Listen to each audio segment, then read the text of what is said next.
ஹைகோர்ட்டில் ஒரு டேரக்ஷன் கொடுத்துருக்காங்க. இந்த ஜூலை 30க்குள்ள கள்ளுக்கடையை வந்து ஏன் திறக்கிறதுக்கு அதை பரிசீலனை பண்ணணும்னு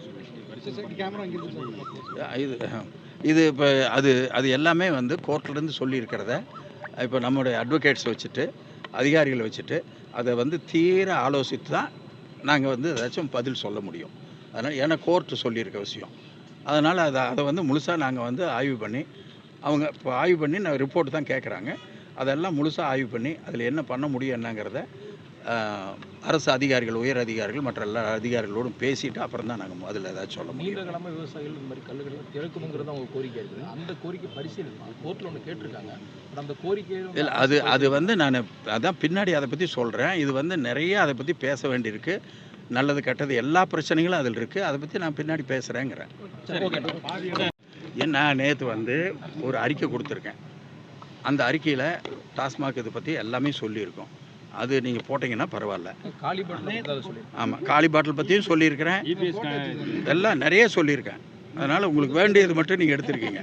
அதனால் எல்லாமே வந்து பார்த்துட்டு அதை போடுங்க. அறிக்கையில் குறைபாடுகள் சுட்டி காட்டியிருக்காங்க டாஸ்மாக் நிர்வாகத்தை பொறுத்த வரைக்கும். இல்லை, அந்த குறைபாடுகள் என்ன, எல்லா இதில் பற்றியும் குறைபாடுகள் வருகிற போது அதை செய்ய வேண்டியது அந்த துறையினுடைய வேலை. அதை வந்து இல்லை அந்த மாதிரி இங்கே பாருங்க, எல்லா இடத்துலையும் அந்த தவறு நடப்பதில்லை.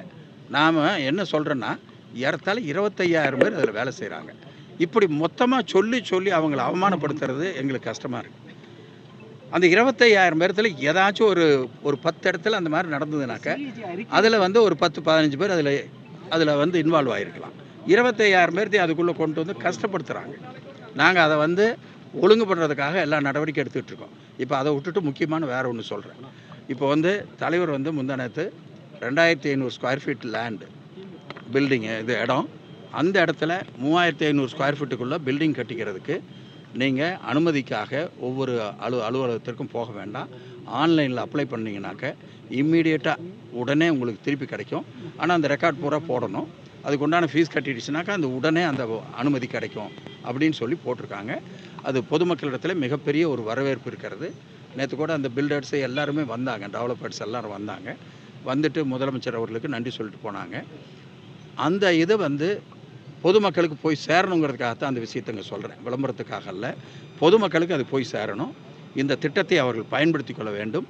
அடுத்து இந்த வாயிலாக நான் சொல்ல விரும்புவது, அதுக்கு என்ஜினியர்ஸ் இருக்காங்க, ஆர்கிடெக்ட் இருக்காங்க. அதை வழிநடத்தக்கூடியவர்கள் முறையாக வழிநடத்தி அவங்க பில்டிங் கட்டி கொடுக்கும்போது விதிமுறைகளுக்கு உட்பட்டு கட்டி கொடுத்துடணும். நாங்கள் அதாவது அரசாங்கம் வந்து டிபார்ட்மெண்ட் வந்து பார்க்காது, அவங்களுடைய அனுமதிக்காக வெயிட் பண்ண வேண்டாம், நீங்கள் கட்டிக்கலாம், அனுமதி தானாக வந்துடும் அப்படிங்கிறதெல்லாம் சொல்கிறோம். ஆனால் அதெல்லாம் விதிமுறைகளுக்குள்ளே இருக்கணும். அவங்க அந்த டிராயிங் கொடுப்பாங்க, அதுக்குள்ளே கட்டணும். ஏன் இவ்வளவு நான் அழுத்தம் திருத்தமாக சொல்கிறேன்னா, நடவடிக்கை எடுக்கணுங்கிறதுக்காக அல்ல. இப்போது ஏற்கனவே ஒரு 30 வருஷம் 40 வருஷத்துக்கு முன்னாடி கட்டின பில்டிங்க்கு யாரோ ஒருத்தர் பெட்டிஷன் போட்டதுனால சுப்ரீம் கோர்ட்லேருந்து ஆர்டர் வந்து அதெல்லாம் சீல் பண்ண சொல்லி வந்திருக்கு. அது மாதிரி வந்து பொள்ளாச்சியில் வந்து அவங்க சிரமப்பட்டுக்கிட்டு இருக்காங்க. இப்போது இந்த சட்டப்படி கட்டிட்டால் இவங்க நிம்மதியாக இருக்கலாம். இல்லைனாக்கா அது வந்து அவங்களுக்கு பின்னாடி பிரச்சனையாக போகும். அதனால் இது ஒரு எச்சரிக்கையாக அவங்கள சாதாரண ஜனங்க பண்ணுறாங்க. அவங்களுக்கு இந்த விதிமுறைகளை தெரியாது. எனவே அதில் ஒரு என்ஜினியர் கையெழுத்திடணும். அந்த என்ஜினியர் அதை வந்து கடைபிடிக்கணும் அப்படிங்கிற வலியுறுத்துறதுக்காகத்தான் நான் இவ்வளவு தூரம் இதை வந்து சொல்கிறேன்.